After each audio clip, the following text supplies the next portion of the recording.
Six Sigma. Have you guys heard of Six Sigma before? Maybe, yes? Like really large, multi-billion-dollar brands started to employ this. There are famous stories, I think, about the Honda manufacturing line that they gave each employee the ability to pull a chain to stop the entire assembly line. The CEO was like, oh my God, this is the worst idea I've ever employed. This is how Honda went from being a laughed-at auto manufacturer to one of the world's leading manufacturers. We know of companies like Google, Tesla, and Apple. It's often talked about in reverent tones in terms of how innovative they are. And we know that Google and companies like Amazon are really pushing the boundaries. Here's a company that you might not normally associate with innovation, but Samsung, being a Korean electronics manufacturer, has really become super innovative in their products and their design. They're taking over pretty much every display that you're using. They're a super innovative company. So what's the common thread? What is their creative or innovative DNA? What does that look like? Now, it's easy for us as consumers to recognize certain things. And I got this information from the book, The Designful Company by Marty Neumeier. Kelton Research said that 7 out of 10 Americans, when asked with why they had to have a certain product, what do you think they said? 7 out of 10 Americans said why you had to have. Like, I have to have this. Think about the things in your life that you have to have, where you may pay a premium for it, that you might wait in line for it, that you tell other people. You become unofficial brand ambassadors for that product. Just your image. What do you want people to think about you and to see you,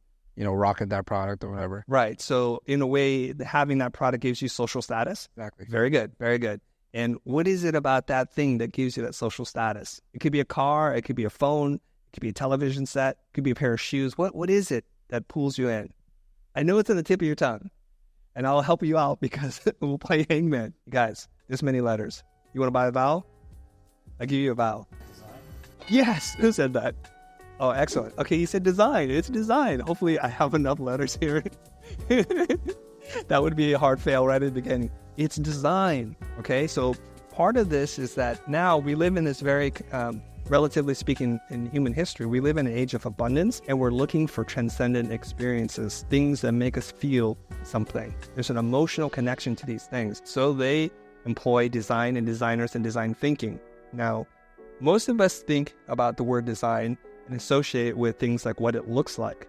But design is how it functions. There is a Nobel laureate. His name is Herbert Simon. He's a social scientist, and he defines design this way. He says that everyone who takes a course of action to change an existing condition to an improved one, from an ugly, bland shoe to one that's really cool. We can look at design impacting things, not just products, but culture, community, the way we eat, the way we consume, the whole life cycle of products. That can all be design.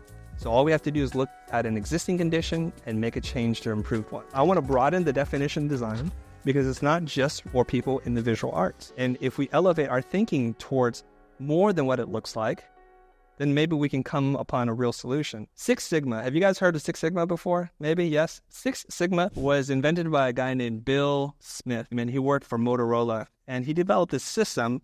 And the idea of Six Sigma was to streamline the manufacturing process to remove mistakes and defects. That's really what it's for. So if you look at it, Six Sigma, and somebody's like, well, what is Six Sigma? And why are there only 5 letters if it's Six Sigma? They're not related. I'll explain in a second, okay? Sigma is Greek, I believe, for standards deviation. And so this is the number of units of standard deviation, and it works inverse to what you think. The higher the number, the fewer deviations there are. So when they talk about reaching a certain point, in terms of defects per million of opportunities, if you were to look in a small library, there would be like 1 misspelled word. That's what they're looking for. Like in the books in a small library, that's the margin of error. And so what they're doing is they're looking for operational excellence. And the goal of Six Sigma is to make the customers happy. Make customers happy. That sounds pretty good because we don't want them to pick up a car and then that car to fall apart or parts to break down, or the tolerances between the door gaps are too wide and so it creates problems, right? So it's really about manufacturing. And this idea really took on within leadership and CEOs of large corporations. GE turned out to be like the biggest champions and deployed the system. Like really large multi-billion-dollar brands started to employ this. I want to talk about this a little bit. There's a 5-letter acronym to help you remember DMEC, right? Define, measure, analyze, improve, and control. When we're looking at, say, like an assembly line, and we say like if something is broken at the end of the assembly line, we have to like define what the problem is. So we form some kind of hypothesis and what the goal is. The goal could be as simple as we want to reduce the number of rejects at the end of the assembly line down to like 1 out of 1 million. Where do we think it's breaking down? So we form a hypothesis, we set the goal, and we figure out like how can we measure it? Well, this one's very easy to measure because if 999,999 products come out approved, then we've hit our goal. So we need to know how to measure if we're being successful or not, right? So you ask yourself, what needs to be improved and can it be measured? And then you analyze the process. You start to study like, okay, it seems to be breaking down here. And it could just be the break in the manufacturing pipeline is that the person who's working at this station, it could just be that they don't have enough lighting. So they're not putting the part together. So we test, right? So we're going to say, analyze the process. And we try to look for the cause. In this case, in this example, the cause, we assume that there was not enough lighting.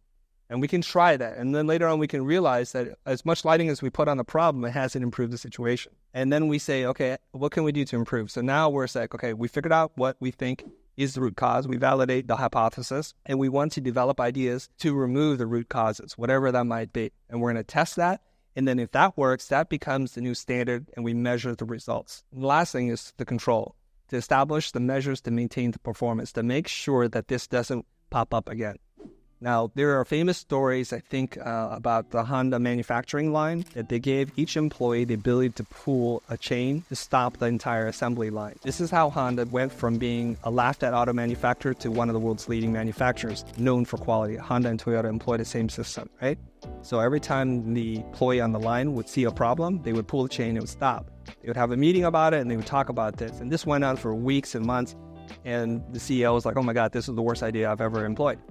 But eventually, they started to root out all the problems, and then they started to manufacture higher quality products with fewer defects. As explained in the book by Marty Neumeier, Six Sigma has become the default standard of how to run a company, how to run your business. But here's the thing. We cannot innovate by making small refinements. We cannot innovate by streamlining products. That in the age where there were barriers to production from factories and distribution and customer ignorance, making a higher quality product is all you needed to have for a competitive advantage.